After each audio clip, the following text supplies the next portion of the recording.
Hey buddies, welcome back to Analysic Tutor. So ఒకవేళ నువ్వు మన ఛానల్ కొత్త వస్తే మాత్రం welcome to Analysic tutor.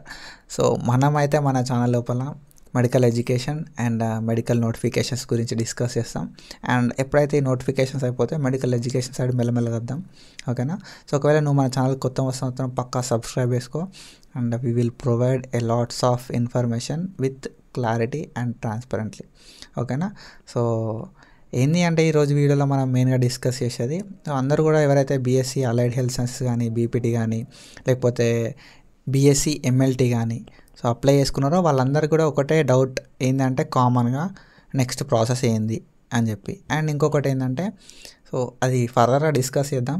And ఏదైతే ఇప్పుడు ప్రొవిజనల్ మెరిట్ లిస్ట్ వచ్చింది కదా, ఆ లిస్ట్ లోపల ఏవైతే నేమ్స్ ఉన్నాయో అవి ఫైనల్ మెరిట్ లిస్ట్ లోపల ఉంటాయని చెప్పింది, ఓకేనా. సో దీనిలో ఏదైతే ఉందో ఈ డౌట్స్ మెయిన్ డౌట్స్ గురించి క్లారిఫై చేద్దాం మనం. అండ్ ఇంకేమైనా నేను మిస్ చేస్తుంటే కింద కామెంట్ సెక్షన్లో కామెంట్ చేసేసేది. అండ్ వీడియో ఎట్లుందని చెప్పి కూడా చిన్న కామెంట్ అయితే చేయడానికి ట్రై చేయండి, ఓకేనా. సో ఫస్ట్ థింగ్ ఏంది అంటే మనం కాళోజీ నారాయణ యూనివర్సిటీ లోపల అప్లై చేసుకున్నాం.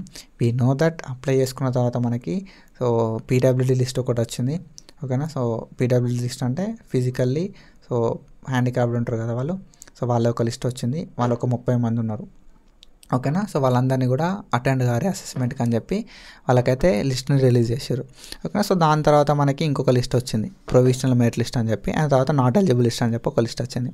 ఈ 2 లిస్టులు వచ్చినాయి, ఓకేనా.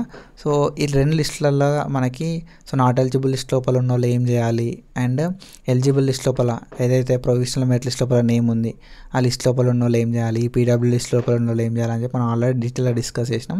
సో ఇంకా నువ్వు చూడకపోతే కింద డిస్క్రిప్షన్స్ లింక్ ఇస్తా, you can go and check it out from there. And ఇంకొక విషయం ఏంటంటే సో ఈ లిస్టులన్నీ రిలీజ్ అయిన తర్వాత మనకి నాట్ ఎలిజిబుల్ లిస్ట్ లోపల ఉన్న నేమ్స్ ఎలిజిబుల్ లిస్ట్ లోపల రావాలంటే ఏం చేయాలని చెప్పినాం, ఓకేనా. సో దాని తర్వాత నెక్స్ట్ మనం ఇంకేం డిస్కస్ చేసినామంటే ఎలిజిబుల్ లిస్ట్ లోపల కొంతమంది మార్క్స్ తప్పు పడ్డాయి, ఎట్లా కరెక్ట్ చేయాలని చెప్పి డిస్కస్ చేసినాం. వాటి లింక్స్ అన్ని కూడా కింద డిస్క్రిప్షన్లో ఇస్తాను, నువ్వు చెక్ చేయి, బాగుంటుంది వీడియో అనేది. అండ్ ఇంకొక విషయం ఏంటంటే ఈ లిస్టులు అనేది రిలీజ్ అయిన తర్వాత నెక్స్ట్ అనేది మనకి సో ఫైనల్ మెరిట్ లిస్ట్ అనేది రిలీజ్ అవుతుంది, ఓకేనా. సో ఏవైతే ఇందాక డిస్కస్ చేసిన 3 లిస్టులు ఉన్నాయి కదా, పీడబ్ల్యూడీ, నాట్ ఎలిజిబుల్, ప్రొవిజనల్, ఈ 3ని మిక్స్ చేసి ఓకేనా ర్యాంకింగ్ చేసి మనకి మెరిట్ లిస్ట్ అనేది రిలీజ్ అవుతుంది. అది ఫైనల్ మెరిట్ లిస్ట్. అందులోపల నీకు ర్యాంక్ ఎంత వస్తే దాన్ని మనం ఫైనల్ లాగా ట్రీట్ చేస్తాం, ఓకేనా. సో ఇప్పుడు మిస్టేక్స్ అన్నీ కూడా క్లారిఫై చేస్తారు, కరెక్ట్ చేస్తారు. తర్వాత మనకి ఫైనల్ మెరిట్ లిస్ట్ అనేది రిలీజ్ అవుతుంది, ఓకేనా.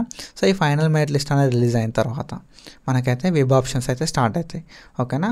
సో అందరి నేమ్స్ ఉంటాయా అనే డౌట్కి వస్తే మ్యాక్సిమం అందరి నేమ్స్ అయితే ఉంటాయి, ఓకేనా. నీ నేమ్ ప్రొవిజనల్ మెరిట్ లిస్ట్లో ఉంటే మాత్రం ఐఎమ్ షూర్ నీకు పక్కాగా ఫైనల్ మెరిట్ లిస్ట్ లోపల నీ నేమ్ ఉంటుంది, ఓకేనా. సో ఇంకొకటి ఏంటంటే నాట్ ఎలిజిబుల్ లిస్ట్ లోపల ఉన్న వాళ్ళు ఏవైతే మిస్టేక్స్ క్లారిఫై చేసుకుంటారో అవి అయితే వాళ్ళవి సో పక్కా కూడా వాళ్ళవి ఏవైతే మనం డిస్కస్ చేసినాం కదా ఫైనల్ మెరిట్ లిస్ట్ అని చెప్పి అందులోపల ఉంటుంది. అండ్ సో ఇవన్నీ కూడా మిక్స్ చేసి మనకు ఫైనల్ మెరిట్ లిస్ట్ ఇస్తారు. ఫైనల్ మెరిట్ లిస్ట్ రిలీజ్ అయిన తర్వాత నెక్స్ట్ ప్రాసెస్ అయితే మనకి వెబ్ ఆప్షన్స్కి నోటిఫికేషన్ వస్తుంది. ఫస్ట్ నోటిఫికేషన్స్ వచ్చినాక 1 డేకి మనకి వెబ్ ఆప్షన్స్ అయితే రిలీజ్ అవుతాయి. సో ఈ ఫైనల్ మెరిట్ లిస్ట్ ఎప్పుడు వస్తుంది అంటే మనకి సో మిస్టేక్స్ కరెక్ట్ చేసుకోవడానికి 14th రోజు అయితే టైం ఇచ్చారు మనకి, ఓకేనా. సో 14th రోజు November 14th 4 PM వరకు టైం ఇచ్చారు. ఆ టైం అయిపోవడంతోనే మనకు ఏ క్షణమైనా కూడా ఈ లిస్ట్ అనేది రిలీజ్ కావచ్చు, ఫైనల్ మెరిట్ లిస్ట్. సో ఎందుకు అంటున్నా అంటే సో ఈ ఫైనల్ మెరిట్ లిస్ట్ రిలీజ్ అవడంతోటే సో ఎందుకు అంత ఫాస్ట్గా అంటే ఆల్రెడీ ఇదంతా కూడా కంప్యూటర్ బేస్డ్, ఓకేనా. So we already know that technology అనేది ఇంప్రూవ్ అవుతా ఉంది ఇప్పుడు. సో టెక్నాలజీ ఇంప్రూవ్ అవుతా ఉంది కాబట్టి సో అంతా కూడా సిస్టమ్ బేస్డే కాబట్టి సో ఇదంతా టీసీఎస్ హ్యాండిల్ చేస్తుంది. సో ఫ్రాక్షన్ ఆఫ్ సెకండ్లో ఎప్పుడైనా రిలీజ్ కావచ్చు. So every YouTuber so don't know అసలు ఎవరు కూడా చెప్పలేదు, ఏ యూట్యూబర్ కూడా చెప్పలేడు. సో అది నేను క్లారిటీ ఇస్తున్నాను మీకు, ఓకేనా. సో ఏ క్షణమైనా రిలీజ్ కావచ్చు. కొన్నిసార్లు అలాట్మెంట్స్ అనేది రాత్రి 1ంటికి 2ంటికి కూడా రిలీజ్ చేశారు, ఓకేనా. సో కొన్నిసార్లు నోటిఫికేషన్స్ కూడా రాత్రి రిలీజ్ చేస్తారు అన్నట్టు. సో సిచ్యువేషన్స్ అట్లా ఉంటాయి. సో దాన్ని చూసుకొని వాళ్ళు షెడ్యూల్ చేసుకుంటూ సమ్ టైమ్స్ ఆటోమేటిక్గా రిలీజ్ చేస్తారు, ఓకేనా. సో ఆ విషయాన్ని కొంచెం సేపు పక్క పెడితే నోటిఫికేషన్ రిలీజ్ అవుతుంది. సో నోటిఫికేషన్ రిలీజ్ అవడంతోనే మనకి సీట్ మ్యాట్రిక్స్ అనేది రిలీజ్ అవుతుంది, ఓకేనా. సో మనకి ఎప్పుడైతే ప్రొవిజనల్ మెరిట్ లిస్ట్ వస్తుందో ప్రొవిజనల్ మెరిట్ లిస్ట్ వచ్చేతోటే సీట్ మ్యాట్రిక్స్ వస్తుంది, ఓకేనా. అండ్ వెబ్ ఆప్షన్స్కి నోటిఫికేషన్ వస్తుంది, తర్వాత వెబ్ ఆప్షన్స్ అనేది స్టార్ట్ అవుతుంది. సో ఆఫ్టర్ దట్ మనకి ఫస్ట్ ఫేజ్ ఆఫ్ కౌన్సిలింగ్ అవుతుంది, ఓకేనా. So first phase of web allotment అవుతుంది. వెబ్ అలాట్మెంట్ అయిపోయిన తర్వాత మనం రిపోర్టింగ్ చేయాల్సి ఉంటుంది. సో ఈ ప్రాసెస్ అంతా మనం తర్వాత డిస్కస్ చేద్దాం. రిపోర్టింగ్ చేయాల్సి ఉంటుంది, తర్వాత మళ్ళీ సెకండ్ ఫేజ్ ఉంటుంది. సో రిపోర్టింగ్ అప్పుడు ఏం చేయాలి, ఎట్లా జాగ్రత్తలు తీసుకోవాలి, సో పక్కాగా నాకు first phase of counselling seat రావాలంటే ఏం చేయాలి అని చెప్పి మనం ఇన్ డీటెయిల్గా డిస్కస్ చేద్దాం తర్వాత.